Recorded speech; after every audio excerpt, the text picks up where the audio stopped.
It's me, Pavitran here. And just we gonna give a quick top-down approach. Let's happen what had happened yesterday.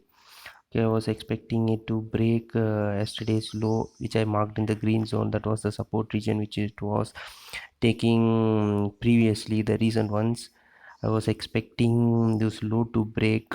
If that low has broken, then it would have been strong selling, but that did not happen.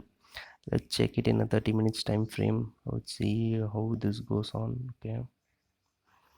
Okay, I just connected the recent lows and recent highs and drawn a simple trend line.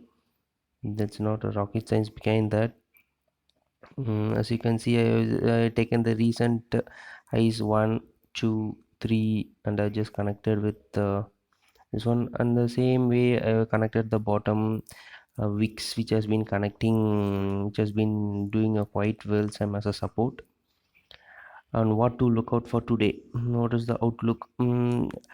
Since yesterday low hasn't been broken, see the low has been intact, and it has been, buyers are coming into the market and not allowing the price to break the recent low.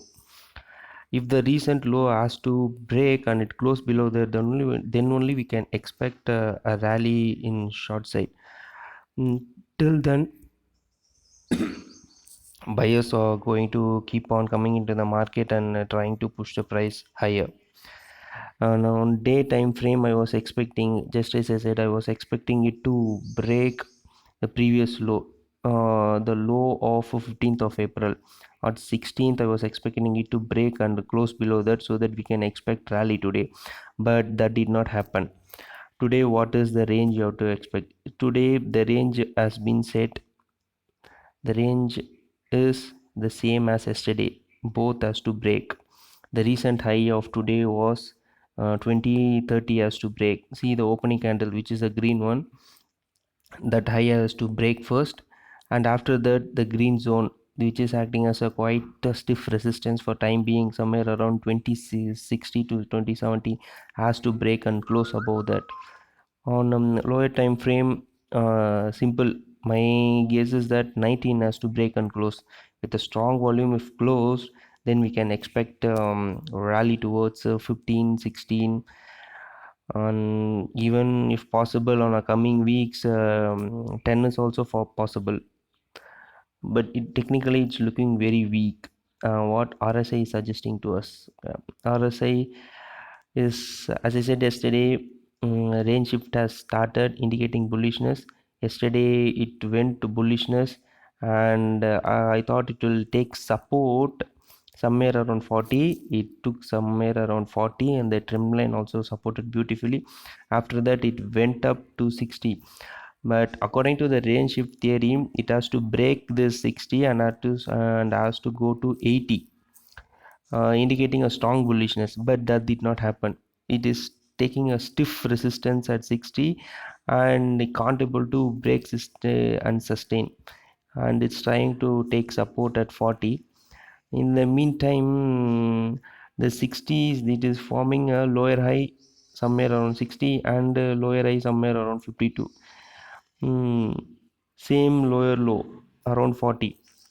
This clearly indicating that bearish channel for me.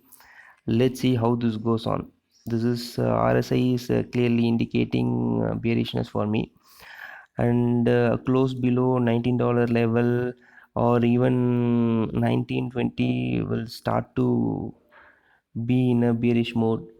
And okay, let's look at here. Okay, the recent yesterday low somewhere around 1953. Okay, 1950, I will consider it at the fall might have started earlier at 8 o'clock. Yeah, this is the candle. This one candle, the fall has started that. That's what I'm suggesting you, that if you want to take entry now, you can place stop loss somewhere around 20. That will be safe. If it breaks the $20 level, if breaks and close, then there is a chance for it to break today's high. And if it breaks today high with good volume, then this region might be tested again. Let's see how this goes on. As far as price action is trading, price is trying to take support at lower levels. RSI is forming bearish channel.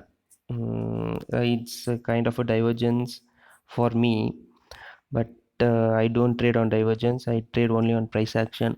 So these are my levels for today. I won't be initiating any trades now. I will be initiating trades only at 2 o'clock because nothing is favorable in my position.